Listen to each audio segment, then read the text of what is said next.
90-day visa for European travelers to boost confidence and goodwill damaged by pandemic. Plan to boost long-haul tourist numbers from Europe as Thailand needs to woo back its former tourism market in Western countries, lost during the pandemic shutdown, with more flights, convenience and nightlife as the country targets 30 million visitors in 2023 and higher spenders. The Thai government is ready to extend the 90-day visa regime to travelers from Europe, in a move to be announced in the coming days, according to a key aide to the PM. The latest development comes as Thailand struggles to regain over 66% of its foreign tourism income since 2019, after permanent damage was inflicted, including a loss of confidence and goodwill, because of pandemic-era shutdowns and restrictions. Mr. Pramanlert Suradijm, the Secretary-General to the Prime Minister, told Bloomberg News in New York that Prime Minister Srettha Thavisin is ready to announce a 90-day visa for European travelers during the current high season to boost arrivals and spending. A top aide to Prime Minister Srettha Thavisin, this week, told Bloomberg News that the government is preparing to introduce a 90-day visa scheme for certain European countries in the coming days to boost the country's tourism high season, with projected tourism income said to only reach 66.4% of the figure achieved in 2019. The kingdom's foreign tourism industry has not yet recovered, even after nearly 4 years since the disastrous overnight shutdown order by the government of Thailand's airspace by officials ordered under Sections 27 and 28 of the Air Navigation Act, an emergency decree in response to an overnight disruption at Suvarnabhumi Airport on the night of April 3 and the early morning of April 4, 2020. Closure of Thai airspace on 4 April 2020 saw the complete closure of foreign tourism in Thailand, which only reopened to free market access in 2023. The country's airspace was closed at that point when Thai passengers arriving at Suvarnabhumi Airport staged a disruption and refused to follow official orders linked to the pandemic outbreak. Civil Aviation Authority cancelled all inbound flights until April 5 in an emergency order signed by the Director General overnight to avoid further incidents.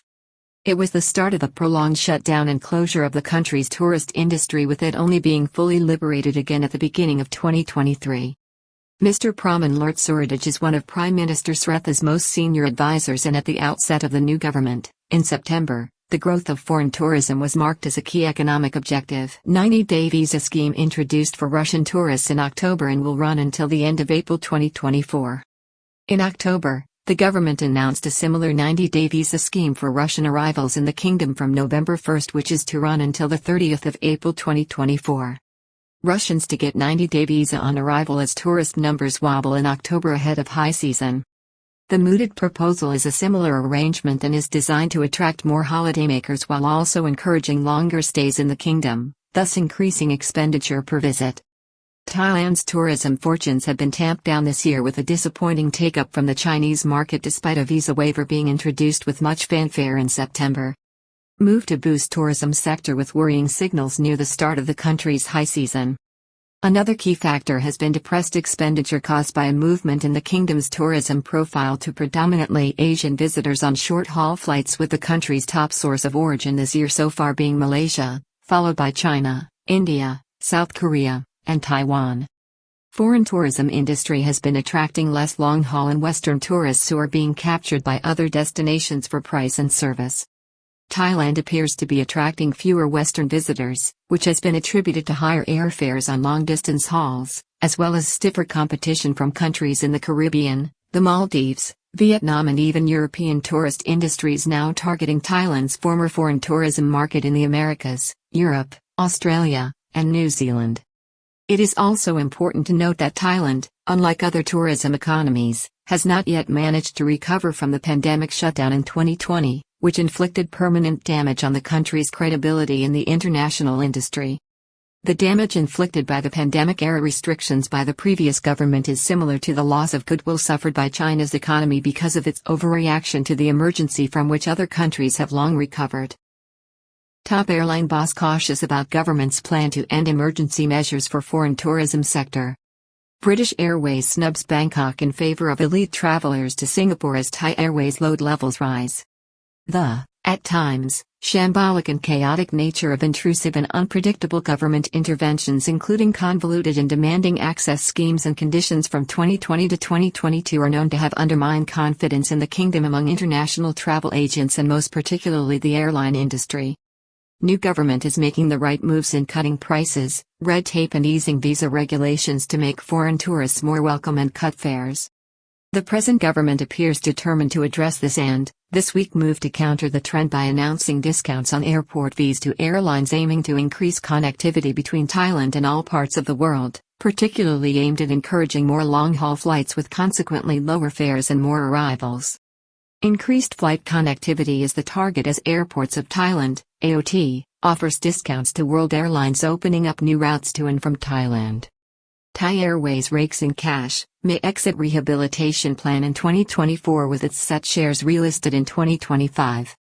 A significant outcome of the lack of flight connectivity to Thailand has been increased demand for the country's national carrier Thai Airways, which has returned to robust profitability, flying a range of popular flights from European and Scandinavian points of origin which are set to benefit from the government's proposed new visa waiver.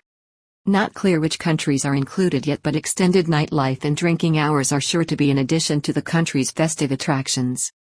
Mr. Praman did not give further clarity on what European countries would be included in the new visa waiver scheme or its exact details, but it did specify that it would be in conjunction with a range of entertainment events and festivities linked to the Christmas and winter celebrations towards the end of the year, including the popular Thai festival of Loi Krathong and New Year's celebrations. Last week, while in San Francisco, Prime Minister Srettha Thavisin welcomed Bangkok being named as the fourth most searched for destination in the world by foreign travelers after London, New York, and Paris. As a matter of fact, Bangkok has long been seen as one of the world's top cities for travelers and is poised to benefit from extended opening hours due to come into force in December, which will allow entertainment night spots in selected zones in Bangkok, Pattaya, Phuket and Chiang Mai to open until 4 a.m. At the same time, the country's Ministry of Public Health signaled that, with conditions, it had approved the serving of alcohol in most venues simultaneously with the extended opening hours. Strong and ongoing opposition to extending nightlife and drinking hours makes the move controversial and shows how foreign tourism has been politicized. Previously, the Thai government had set out to enhance the country's nightlife, which has proved itself since the pandemic to be a key factor in the country's attraction to Western visitors. This move by the government is seen as a politically controversial one, with strong opposition from activist groups in addition to traditional and conservative forces within the establishment who abhor the country's nightlife sector and the reputation it generates abroad. A recent National Institute of Development Administration, NIDA, survey on the issue showed 4.35% of Thais wanted to see the industry permanently shuttered, with an even larger cohort committed to opposing alcohol consumption. This shows how foreign tourism, especially since the challenge of the pandemic and the specter of a public health threat, politicized the country's foreign tourism industry. This remains the case with strong tensions and undercurrents. Longer stays and more fun on the nightlife scene is the new plan to boost arrivals and spending. Nevertheless, Mr. Praman was gung-ho this week when he gave the heads-up on the new initiative for European travelers.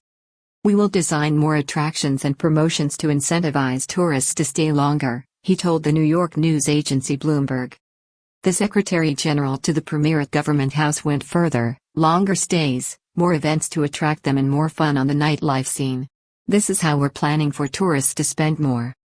Figures released by the government show that the foreign tourism industry generated $981.7 billion up to November 12 on 23.2 million arrivals. This would see it on target to generate $1.269 trillion based on 30 million visitors by the end of this year, or 66.4% of the $1.91 trillion it generated in 2019 when it saw 39.8 million visitors. This represents a 33.5% fall from 2019, a 12.5% fall in spending per capita and a 25% fall in numbers from 4 years ago. Sobering numbers indeed.